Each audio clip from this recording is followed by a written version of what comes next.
In this section, I will talk about how a secret cable exposed the U.S. State Department's failure to evacuate Afghanistan.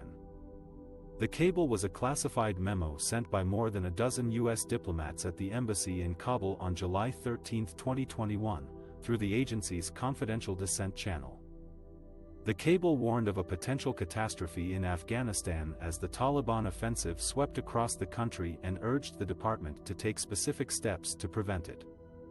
The cable urged the department to begin evacuating Afghans who had assisted the United States and get them out of the country quickly, as well as to use stronger language to condemn the Taliban's atrocities.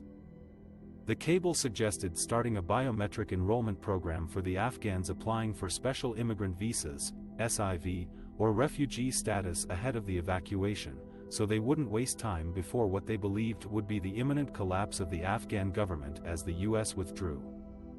The cable also recommended launching airlift operations no later than August 1, 2021.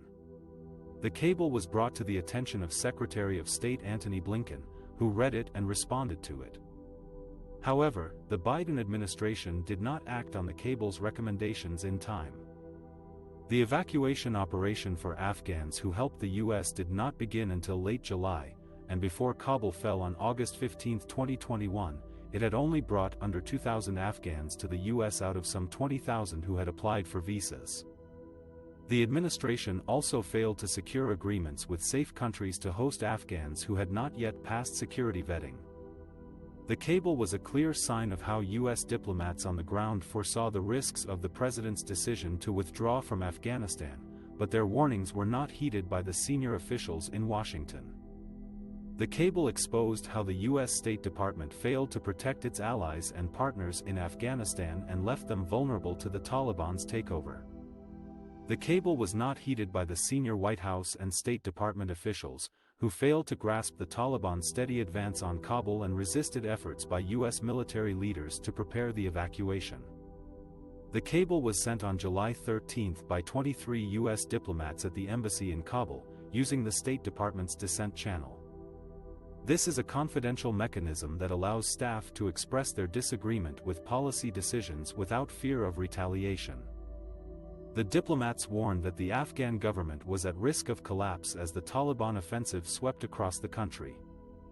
They urged the Biden administration to take swift action to evacuate Afghans who had assisted the U.S. during the 20-year war, such as interpreters, drivers, and security guards. They also called for stronger language to condemn the Taliban's atrocities and human rights violations, hoping to deter their advance and rally international support for the Afghan people. The cable was brought to the attention of Secretary of State Antony Blinken, who read it and responded to it. But not all of the recommendations in the memo were quickly implemented, according to sources familiar with the matter. The administration announced Operation Allies Refuge on July 14, a day after the cable was sent, to relocate some of the Afghans who had applied for Special Immigrant Visas to the U.S. But the operation did not begin until late July, and before Kabul fell on August 15, it had only brought under 2,000 Afghans to the U.S. out of more than 20,000 applicants.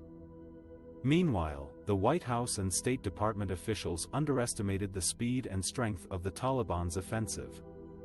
They believed that the Afghan security forces, which had received billions of dollars in training and equipment from the U.S., would be able to hold off the insurgents for at least several months. They also resisted efforts by U.S. military leaders to prepare for a large-scale evacuation of Americans and Afghans from Kabul airport, fearing that it would signal a loss of confidence in the Afghan government and trigger a panic.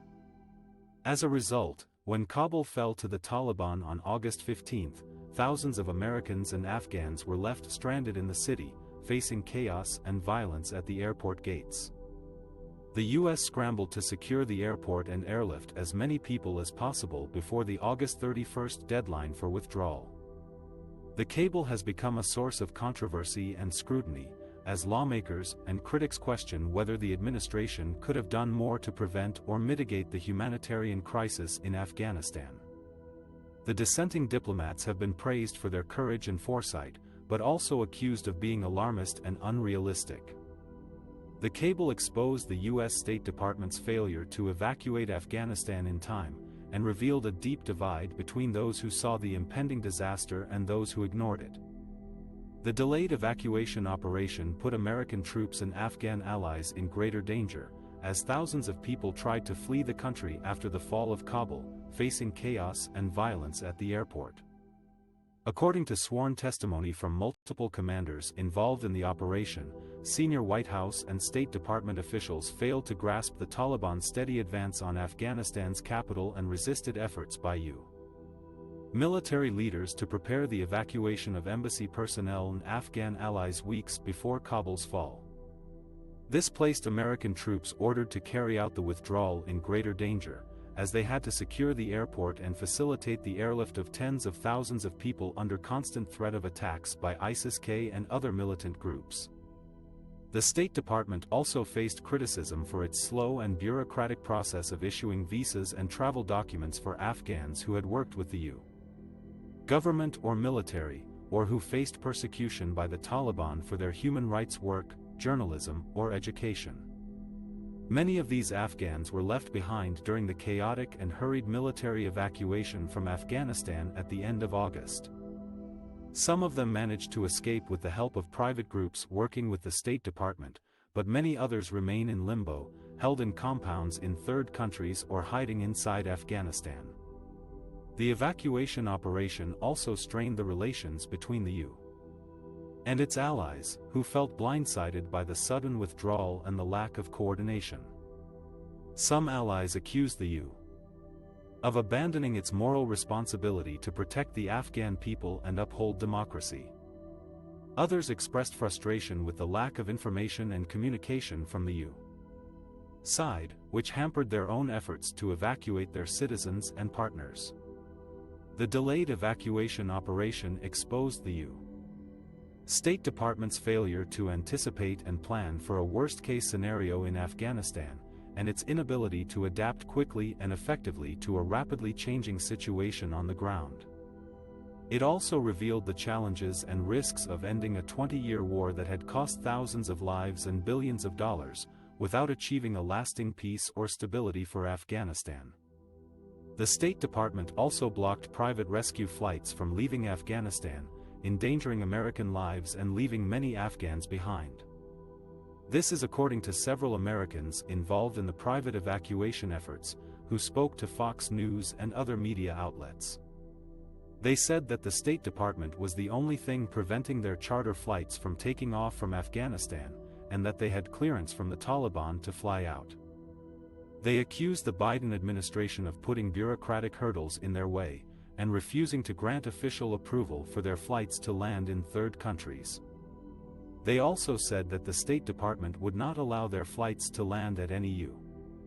military bases in the region.